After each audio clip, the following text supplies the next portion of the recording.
red light, green light, red light, green light. Chad, what episode is this, Chad? This is episode number 130. Ooh. Good. Finally getting into the good numbers. Finally getting somewhere. What's new and exciting? Where to begin? It's Tuesday. We're in August. Can you believe it's August and it's hot? How strange.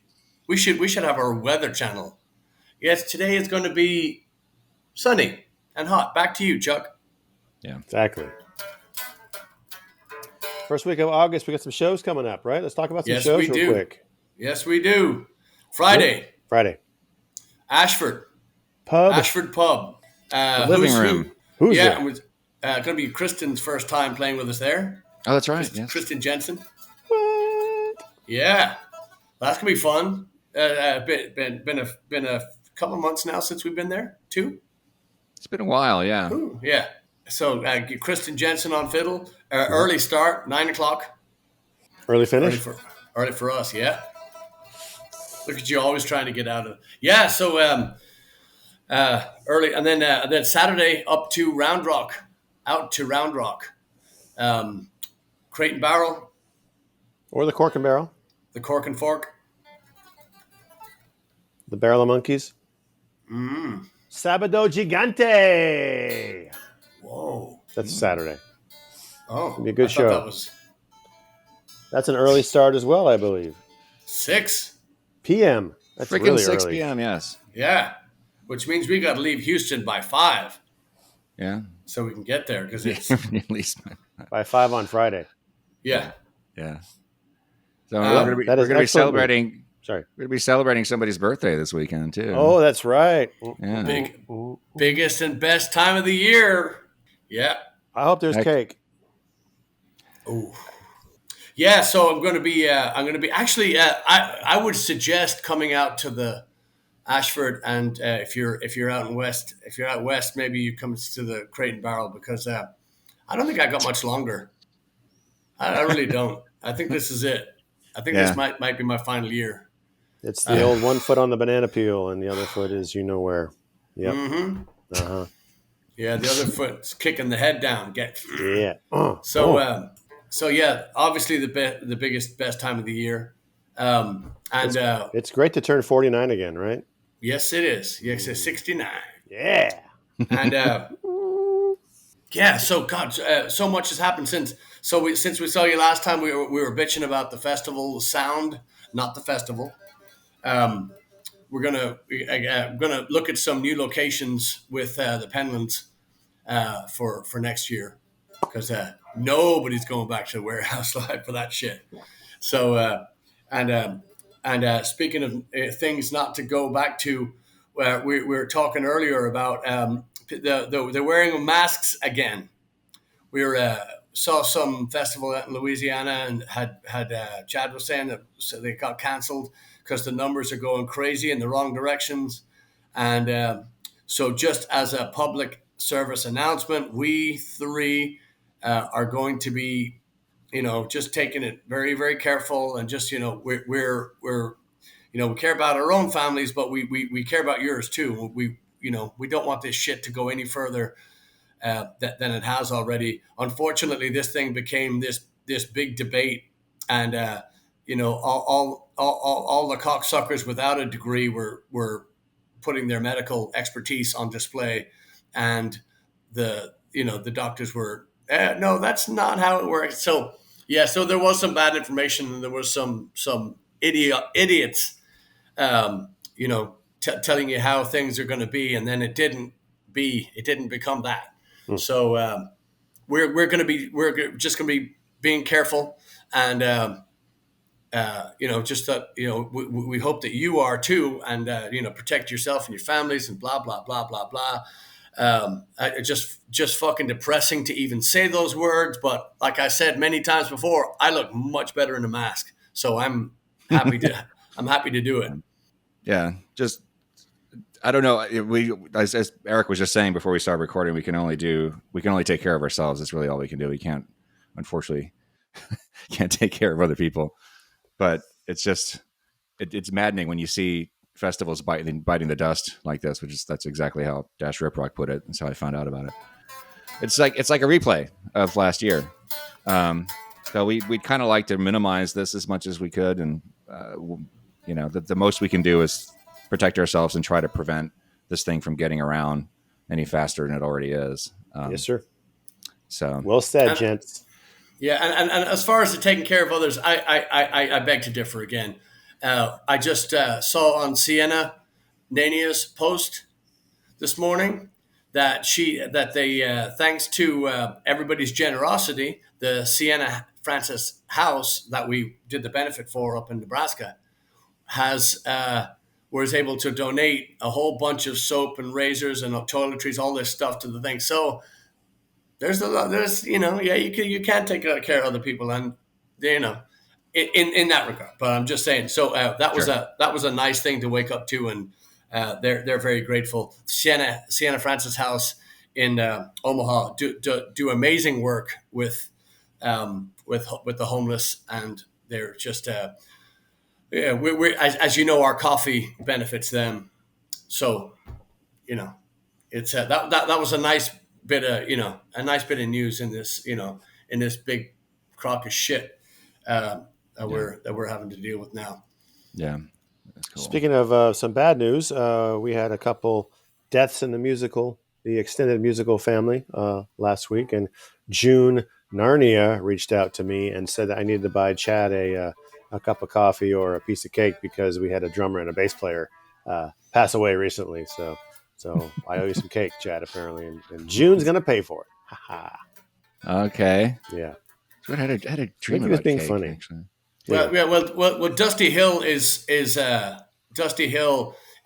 special for many reasons, but just to even though he was born in the place that we don't like to mention. Houston has he lived in Houston because he got great taste, and but that it was shocking because like any unexpected death, and still 72. It's just not that old, And I may have told this story before, but my only encounter with Dusty Hill was at a place called Carrabba's, an Italian restaurant here in Houston. And I was on a date, and this is early days in Houston. And I drove my convertible to the restaurant, and it was very trendy, very place to be seen, kind of chic kind of place. And food wasn't great, but it definitely wasn't terrible. And it was a nice restaurant, beautiful sunny day. And so I arrive at the restaurant, and the hostess took one look at me, long hair, jeans, boots, and she didn't say a word. She says, or she did. She said, I know where your table is. Come here. I was like, well, that's maybe I've already made an impression on this date. Well, she just assumed, because the way I looked, that I was sitting with Dusty Hill.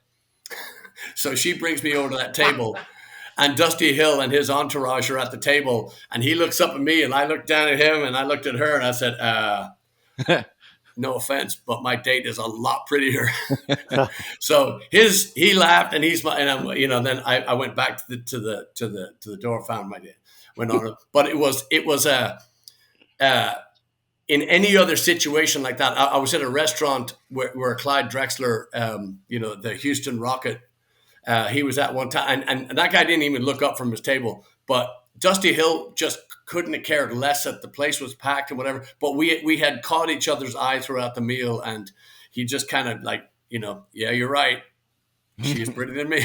But that was but just as like I said, I don't think there was any words exchange. There was no conversation. There was no. But you could just tell right away that if I had pulled up a chair and sat down at his table, I don't know if they, I probably would have been welcomed. He was just that kind of a figure, just like I say, Clyde Drexler was staring at the floor, and I've seen Jeff Van Gundy. He was the Rockets coach at the time at another restaurant. And, he's a small guy anyway. And he's one of those guys that doesn't like the spotlight, so he was just kind of keeping a low profile. But, Dusty had the bracelets on, and he had the beard, and he had that. I mean, he just looked like $1 million. So that, it was shocking to hear that guy had passed away, and it's a huge loss.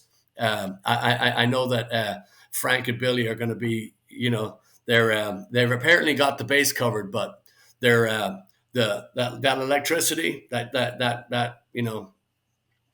Yeah. that like they say, their compadre, their third piece. That's a big loss. And it's like our friend Lori, y'all were talking about this on the road the other day. So a lot of people don't realize that Dusty he sang some of those songs too. In fact, one of their biggest hits, Tush, he sings the lead one on that. And there's this great performance I found, which I'll put in the notes for this show, of them performing back in 1980. And if all you know is ZZ Top, but then with the sunglasses and the, barely smile, you can just barely see their faces. This is back, neither him nor Billy were wearing sunglasses. You can see that, they had the beards, but you can see their faces. They're these young cherubic looking guys jumping all over the stage, and it's freaking amazing to see that he was a lot more than just a pocket player. He had a lot going on in the tank, and that's just fucking sucks. Yeah. And then Slipknot lost their drummer. Well, he wasn't with Slipknot anymore, but Joey Jordison, yeah, Joey Jordison, good player.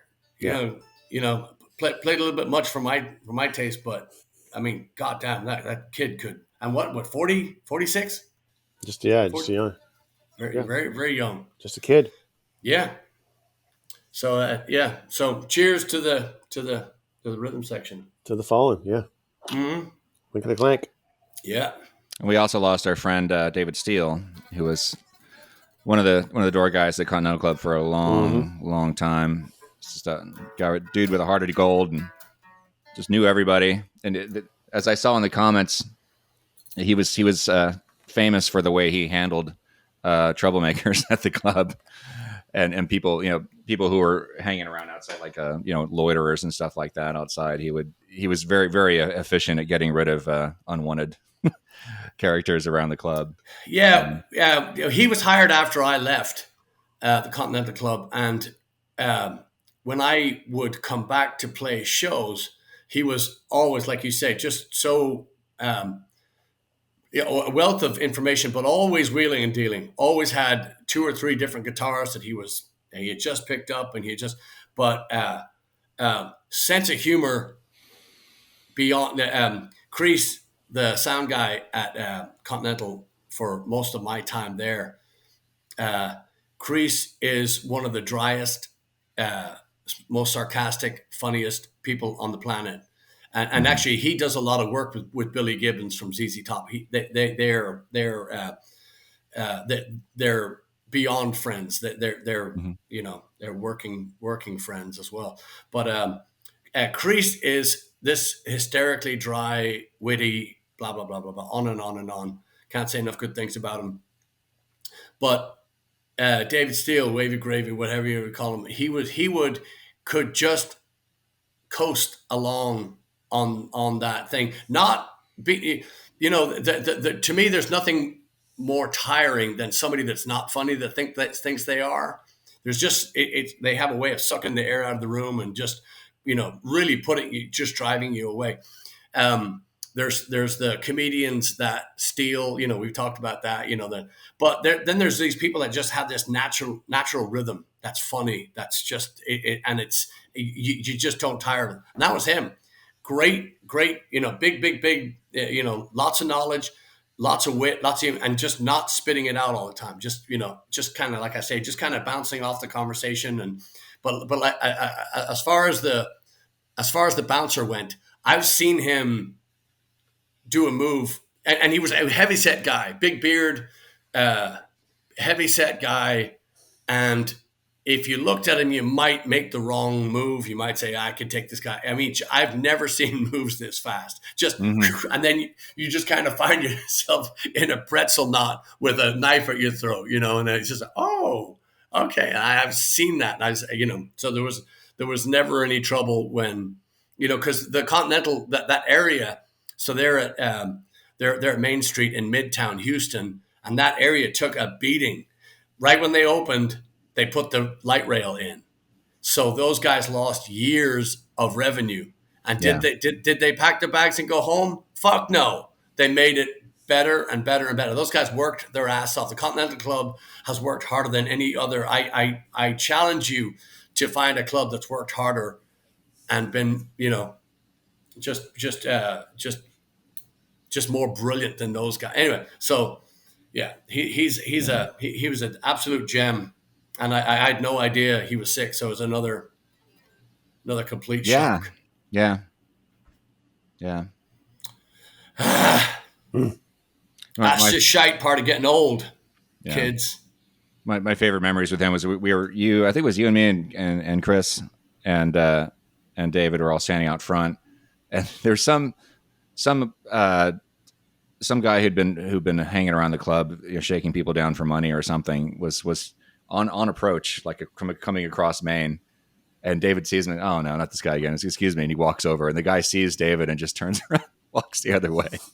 I used to live across the street, and I'd walk over every now and then to go see a show, and David would see me coming, and he'd just start telling a story about something random, like, Yeah. hey, I got to tell you something, and then he'd just tell me this Yeah. random story about something that happened to him the night before, or some other band, or he'd tell me all about the band that was inside, and I'd be like, yeah, that's cool.